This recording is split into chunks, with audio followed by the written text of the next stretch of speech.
Hello, welcome to or back to my channel. My name is Stevie, this is Stevie Reads, and we need to do a very quick intro because I am swiftly losing daylight, but we're gonna do another series knockout. I have been the biggest series girly this year and I love that. Part of it I think is because I've been doing so many rereads, but I'm also just like willing to start a new series more than normal, and I can't get into like my full opinion on all four of these series because we'll be here forever, but I'm gonna introduce the books for this video in the order that I think that I'm gonna read them in. I know for sure at least this first one, A Week to Be Wicked by Tessa Dare. This is the second book in the Spindle Cove series. I read the first one in a video not too long ago, I'll link it down below, A Night to Surrender, and it was 5 stars and I loved that book. I mostly listen to historical romance on audio, and I do have the audiobook available for this book right now through my library, so I think I'm going to start it literally tonight, but... What are you saying? You cooking? What did you say before now? I'm vlogging.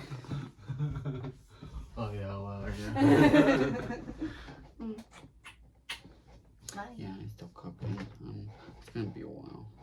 Chicken wings take a while. Can you shut the door? Yes, you're beautiful. Okay. Love you. Love you. Love him. Okay, A Week to Be Wicked. I'm gonna start this right now. I've been doing this diamond painting for weeks that I want to keep working on, and diamond painting and audiobooks are just the best time. So anyway, gonna start this. It's book 2 out of 5, and I own all 5 books in the series, so just want to keep continuing while I'm loving them. And then we have Lore Olympus Volume 9 by Rachel Smith. This is a graphic novel series about Hades and Persephone, really about the whole Greek god like cast of characters, which I'm obsessed with, and I love the writing style, the artwork, like everything about the series is amazing. All 8 volumes before this have been 5 stars, so really anticipating this to be 5 stars as well. A new release that I have been dying for, Mate by Ali Hazelwood. I really like Ali Hazelwood more recently than her first series. Like the Stemnus series were okay, but I loved Deep End, and then, you know, her other contemporary series has been fun.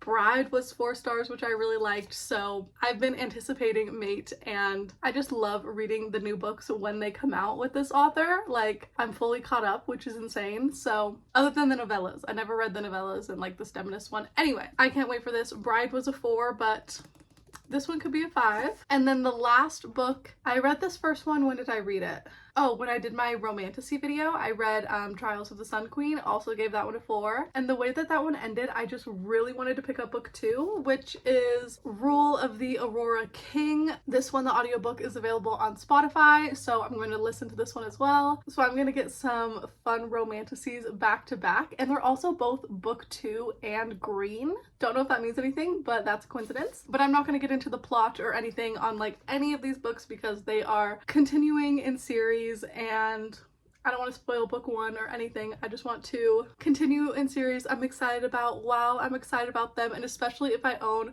multiple books from the series on my TBR. Like, this is a quartet and I own all 4 books, so I need to keep reading. These 2 are new releases and I'm just going to be getting caught up. But then yeah, this is book 2 out of 5 that I own, so I love these videos for this reason. Like, it feels like I'm just shopping my shelves and reading stuff I'm really excited to pick up. So anyway, I don't know what this one is about. I don't know the characters or the tropes or anything. These are always very quick listens, literally like candy, like can just listen in a day. So I want to go in blind, but I always read the first line with you, so let's see where we're starting. This is dedicated to all the girls who walk and read at the same time. I can't walk and physically read a book, but I do love listening to my audiobook and walking on my treadmill, so that counts. This is dedicated to me, I don't care. Chapter 1. When a girl trudged through the rain at midnight to knock on the devil's door, the devil should at least have the depravity, if not decency, to answer. Oh, I really like that first line. That intrigued me. Like, where are we going with that? Also, the little carriage, like, I know people think these are tacky, and I don't know if I'd read one in public, if I'm honest, but the campiness of a historical fiction mass market paperback. It really doesn't get better than that. And I bought this whole series off of thrift books, so they're all very used and loved, but I'm listening on audio anyway, so I don't really care. I just like holding it to say I'm reading this. And over the next week, hopefully it just takes a week, we're gonna be reading all of these. So buckle up. We're continuing in series right now. Genuinely excited about all 4 of these books. I can't wait. Okay, very interesting angle right now. You are balanced on a bottle of perfume, but it is Saturday morning and I just got ready because we are leaving to go to my nephew's birthday party. He is 2 years old. Insane. So I just wrapped his present and everything too, but we're about to head out and I was like, really quick, I need to do an update that I am halfway through A Week to Be Wicked, up to page 182, so chapter 17.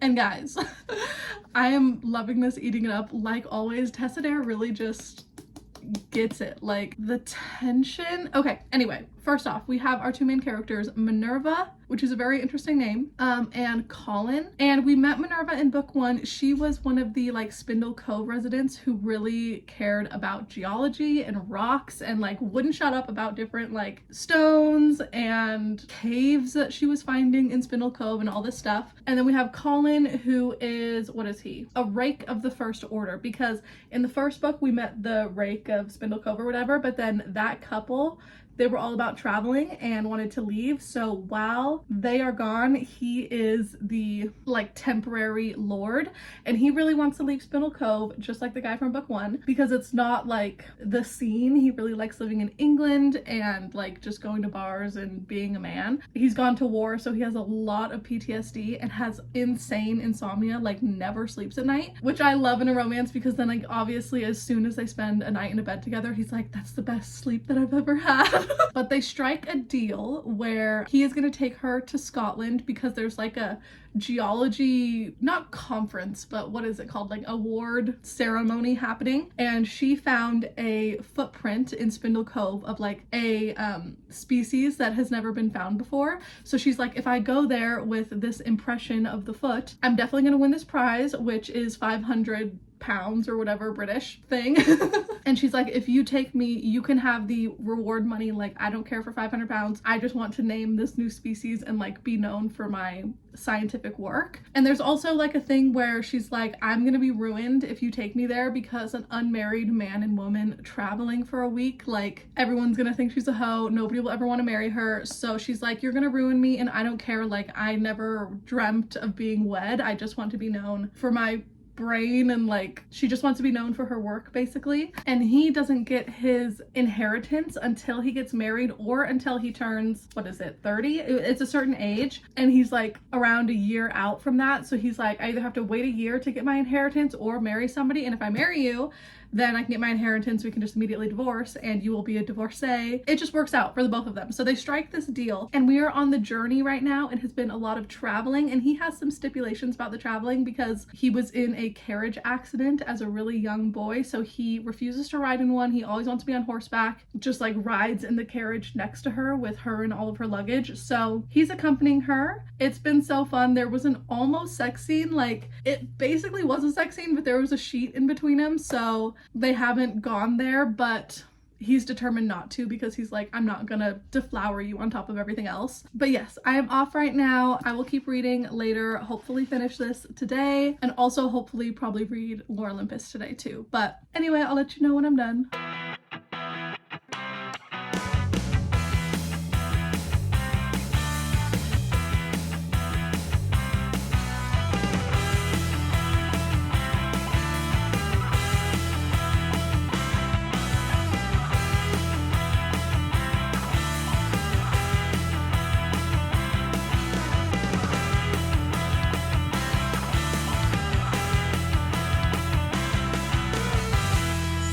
I just changed and it's like 5 o'clock right now. We're about to do dinner and probably just chill and relax for the rest of the night, but I just finished A Week to Be Wicked.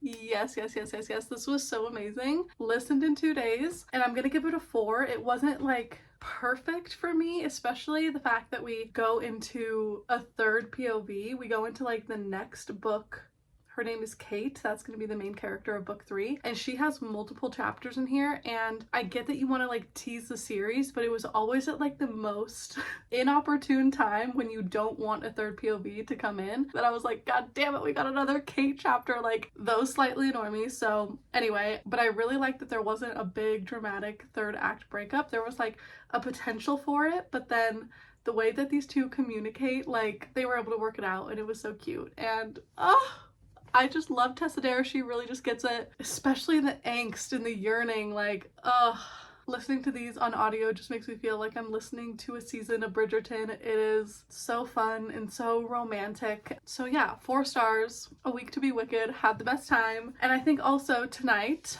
after dinner, Jordan is cooking right now, I want to sit and read volume 9 of Lore Olympus. This is so far into the series, so like we can read the first line, but it's probably not gonna make a whole lot of sense. The end papers are these beautiful green butterflies. This is episode 207, crazy, titled Delicate. Honestly, the first page is like really spoilery. I don't want to show it. The first page has 0 dialogue though, so maybe I'll just show you just that.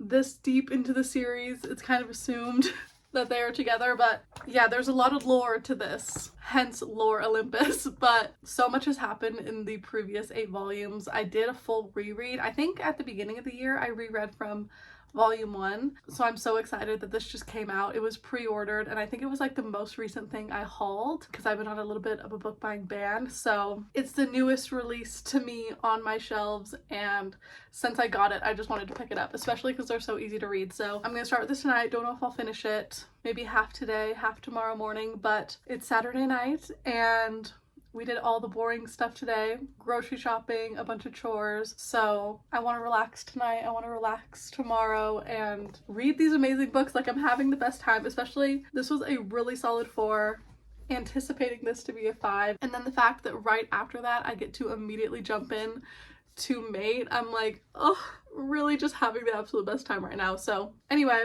getting ahead of myself, I'm gonna read Lore Olympus. I won't do a halfway point update because these go by so quick, but I'll let you know when I finish how I feel, but I can almost guarantee it's gonna be a 5. Okay, officially the final update of the day. Once again, it is a little bit later in the evening. It's like 9 o'clock right now, and I'm about to take off my makeup and lay down, but I finished volume 9 tonight. Obviously, it was 5 stars. Like, I seriously adore this series, and the character growth in this one for one of the main side characters, Mint, was amazing, but also just like the communication between our 2 main characters was top tier. We love a man written by a woman, which is all of the books in this video, so just really love this. I feel like I had the best reading day ever, finishing A Week to Be Wicked and reading this all in one sitting, like peak reading, and I can't believe Mate is our next read. Hell fucking yeah, I can't wait. I haven't even read the synopsis for this one either, so I might take a quick peek before we read the first line, but then I'm probably just gonna read the first line and put it down for the night and officially start it tomorrow morning when I wake up and I'm drinking my coffee and I'm in the reading mood again, because I think for tonight I'm officially capped on my reading quota. I'm also really addicted to this Netflix show called House of Guinness that I started the other day. It's from the same like creators or director who did Peaky Blinders, and I'm obsessed with that show. So anyway, I think I'm gonna watch an episode of House of Guinness before I go to bed, but let me read the back of this really quick. Okay, so our main girly character, her name is Serena. She is the first human were hybrid. It says that she was supposed to heal a century-long rift between species, but instead it made her a target, prey to the ruthless political machinations between wares, vampires, and humans. And the main man, who's the werewolf, is of course the alpha of his pack. His authority is so absolute, only a fool would threaten his mate. It doesn't matter if Serena doesn't reciprocate his feelings, nothing will stop him from keeping her safe. Ooh, so it's a he falls first scenario. Love that. Okay, cool. That is exciting. Let's read the first line. Okay, prologue. The child has been trained well, not by her family, but by life. When the door broke down and she ran for her mother, it wasn't to seek comfort, but to provide it. It does say in here that she's an orphan, so wonder how young she was when all of that happened, but Cool. I'm very excited to read this. I want to read a lot of it tomorrow. We have 446 pages, so it would take about 220 to get halfway, which is a lot for a day, but not for a Sunday where I don't have a lot of plans and it's a brand new Ali Hazelwood. So hopefully I can get halfway tomorrow. I don't even think I'm gonna leave the house. I just want to edit one video, do some laundry, and read my book. So amazing. I'm going to go do the night routine and go get ready for bed, but the fact that I'm waking up to this tomorrow, hell yeah.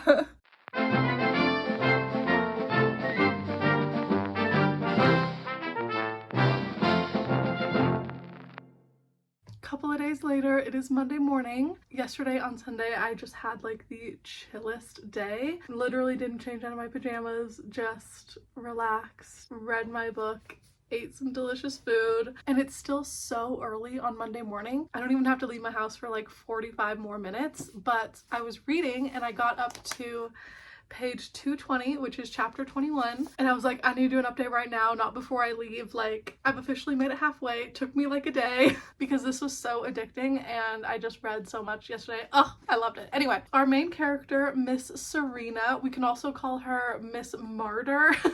She's just one of those main characters that like doesn't have any sense of self-awareness in a sense, like, or survival instinct. That's what I mean to say. She doesn't really have a big survival instinct because a lot of people are after her. She is the first known human werewolf hybrid, and she goes on like a talk show to talk about it. There's reasoning for all of this, which I don't want to spoil, but she's really just offering herself up on a platter to be like, hey, I'm the first one, put all the attention on me. But when she does that, a lot of vampires are now trying to hunt her down because those are the three groups, right? We got humans, weres, and vampires, and they're all against each other. But now that there's like a hybrid, it's a good reasoning for the humans and the weres to come together against the vampires now that they know that they can like procreate and live together and all of this stuff. So some vampires have been after Serena, and she's just not a fighting queen, which is okay. It is probably realistic. Like, she hasn't trained for this her whole life or anything, but she's also just being a martyr and bringing the attention on herself. And then we have Cohen, who I thought was going to be a lover boy. Like, he falls first. On page like 7, he tells her like, you are my mate, the first time that they see each other, because that's how it is. It's just like instantaneous. It's giving Jacob and Renesmee, honestly. But he is so standoffish, and she's like, you know, you're kind of cute and the alpha of this pack kind of vibe. She's like, if you want to have coffee sometime or something, like, let's get together, let's see how this goes.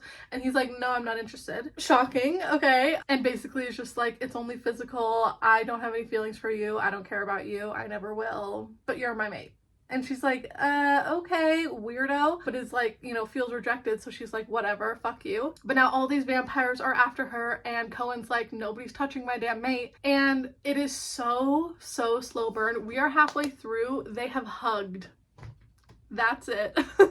They have literally hugged one time, and we are halfway through the book. So it's slow burn, but I'm excited for the second half. There's a reason he's so standoffish, which again, I won't go into, but I'm kind of like, fuck that reason. Like, you guys are clearly obsessed with each other because their banter is hitting. Like, they are so funny. So some pretty interesting characters, but I am like dying for them to get together. And I read half of it in a day, which is amazing, but sadly I gotta go into work.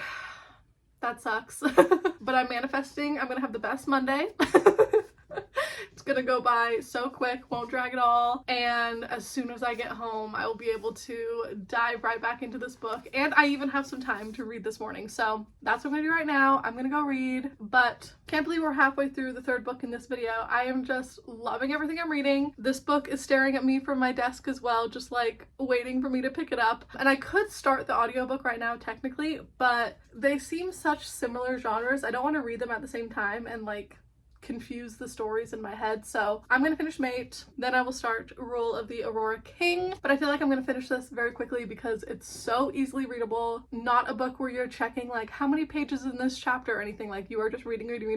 Anyway, Ali Hazelwood is killing it again, but I was totally wrong that he was gonna be obsessed. He's very standoffish, kind of like, does he even give a fuck about her vibes? Which kind of reminds me of Deep End too. But anyway, bitch. I am cranking out these books. It is only Tuesday morning, so the next day, once again, and Mate was fully a fucking 5 stars. This was so delicious. I was on page 400 this morning, so I had 40 left, and I just read through those so quick, finished up this book, and just immediately had to give it a 5. I am officially so obsessed with Ali Hazelwood. Literally anything she puts out. I feel like how bitches feel with Emily Henry, because I've read her books before, all her romance ones except the newest one, The Great BBL, and I've always felt like okay about them. Like none of them are a 5. I don't cry and obsess like I want to, but with these ones, like it's such a good feeling when you find a romance author that you love. Like Ali Hazelwood, marry me. Like, I will just pick up every single Ali Hazelwood ever. Like, the small micro tropes even, I just eat up. I feel like she digs into my brain and is like, what does Stevie want? And puts it in a book. Like, oh. Anyway, after all that praise, like, obviously this was a 5. There wasn't, honestly, anything that pissed me off about it. I feel like the plot was engaging. The romance was really there, even though it took some time when we did get there. 10 out of 10 out of 10 out of 10. Like, Cohen, my man. But I also really like Serena. She was very Martyr-esque, but she gains some agency throughout the story and like really ends up fighting for herself, and that was just really beautiful to see. And yeah, I loved it so much. I can't believe I got another 5 star in this video. Like we've only had delicious books because even the first one was such a strong 4. So I'm still really excited to jump into Rule of the Aurora King, but my expectations are low. Like I've had so many good books this last weekend that I don't need this to be the best thing I've ever read. I just want to listen to a fun audiobook romantasy. So hopefully this hits the mark for that. But I did just watch my video where I read this first book because I just wanted to refresh on the story. And even though I didn't get into spoilers in that video, I could remember just the basic plot because of what I was given. So essentially the first book is a mix of like The Selection and Hunger Games, kind of. It is a competition book with these 10 like princesses, and our main girl, what's her name? Lore. She was not trained for it for her whole life like the other 9 contestants. She was kind of just thrown into it, and the way that it ended was so tea. Like it's not what you think is gonna happen, and it's a very big cliffhanger. So I'm very excited to jump into book 2. We'll read the first line. Hopefully it doesn't give too much away. Dedicated to every woman who's been told they're too wild, too impulsive, too much. May you always stay that way. Chapter 1, Lore. Oh, I forgot that this was dual POV. Okay, cool. Present day, the Aurora. I hurl the vase with all my strength, missing the Aurora Prince's head by just a hair. Okay, I have to stop there. Like, I can't give too much away, but we are starting where we ended off in book 1.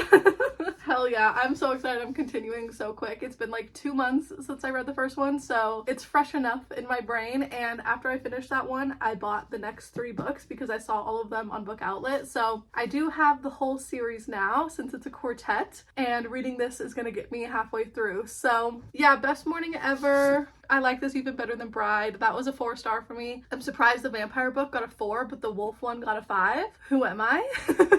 But I'm ready to dive back into this world with Nisha Tooley. Okay. Do I keep needing to say like next day every single morning because I just keep getting halfway through a book every day? But it is Wednesday morning, halfway through Rule of the Aurora King. So I'm up to page 232. Chapter 23. I did listen to a little bit this morning, so I didn't hit halfway until just barely, but I'm feeling kind of mid about this book, and I don't know if it's because I've been having so many good books this week that even when something is just nice and average, I'm kind of like, let's pick it up, I want some more. But this is a very slow burn series. We are halfway through the second book, and it's a romantasy, but they have not even kissed yet. So I honestly don't know if that's gonna happen this book or not, but the actual plot is moving forward, and there's been this ominous character from the first book, the Aurora King, and we finally got to see him on page, and I think that that's kind of the crux of the whole series, is defeating him. But a plan is starting, and I think something's something's actually gonna happen in the second book, hopefully. But we're also going back in time and seeing our main girly character Lore, her grandmother, and jumping into her perspective, which her grandmother also had a very spicy romance, so that's really the only spice we've gotten is we'll like go back into grandma's POV and she's getting raw dogged and I'm like, Jesus Christ. But obviously it's when she was younger and like ruling and everything. So anyway, there's actually been like 3 POVs in this one, where I think in the first book it was just Lore's POV. Correct me if I'm wrong, but I think it was just hers. So to jump from 1 to 3 is kind of crazy, but it is giving us a more interesting story because we have the past timeline and how her grandmother kind of fucked everything up in a sense, and then the current timeline where she is discovering a lot of truths and trying to fix everything. So yeah, halfway through, I have been working so much on my diamond painting. I think I'm gonna finish it while I finish this book, so when I do, I will show it to you. It's just downstairs, so I'm too lazy to go grab it. But yeah, I have some time before I need to leave for work, so I'll probably listen to more of this. I was just in the middle of a podcast, so I don't know, I might just finish that first and then jump into this. But it's Wednesday and I am leaving work a little early. I have a 2 o'clock doctor's appointment, but then I'm probably not gonna go back to work after that because fuck that. So I'll hopefully get home around 3, which I normally get home at 5. So that means I'm gonna get some extra reading time tonight, hopefully finish it. But yeah, so far I'm liking, not loving, but I'm hoping that this one also just ends on a huge cliffhanger and something really dramatic happens, because it's kind of been not dull in this first half, but no action has really happened yet. So maybe I'll finish it today, maybe be able to finish this video today. I can't believe how quick I read these 4 books, but I've just been loving the series that I've been reading this year. Like, if I'm not interested, I am DNFing and unhauling series, but if I am interested, I am just trying to read while I'm interested, because like, I own all these goddamn books. I need to fucking read them.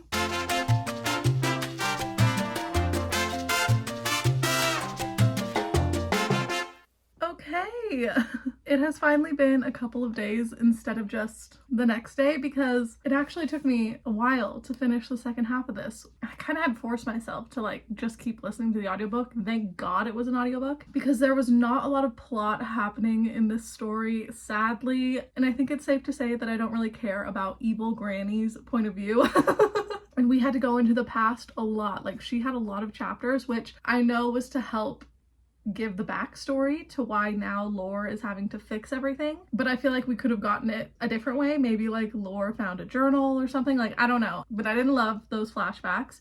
The whole middle, nothing really happened, and then the end was intriguing, just like book 1. I only had an hour left to listen of the audiobook this morning. Well, 2 hours, but I'm on double time speed, so really just an hour, and that hour was entertaining. Like, this morning what I listened to was fun, but it was only fun at the very end of the book. So I'm landing on a 3-star, and I do own the next 2 books, and with how it left off, like, I want to continue, but I'm not like chomping at the bit want to continue right now. So I do think I'll finish this series, but I don't know when. I don't have an immediate plan to pick up book 3, but maybe the next time I do a series knockout, we'll see. But it's okay, because I am very interested in continuing in Spindle Cove, and I own the next 3 books in this series as well. So this one I will probably pick up very soon. So yeah, this one was very fun to continue in. And then my 2 5-stars of the video, Lore Olympus Volume 9 and Mate. Thank God I got to read these almost immediately after they were released. These were both October releases that I got to in early November, so fuck yeah. And sadly, I can't continue in either of these right away, but next year when new ones get published, I'm gonna pick it up and keep living my best life. I just love being a reader and always having something to look forward to like that. Like, best feeling ever. But what an adventure this week of reading was. It was so much fun, and I'm not mad at any of them. Even The Rule of the Aurora King, like, 3 stars isn't terrible. It was definitely an easy audiobook listen, so I'm very happy that I picked up all 4 of these books. And if you made it all the way to the end of this video, thank you so much for watching. Socials are down below like always, and I will see you next Wednesday for another video very soon. Bye!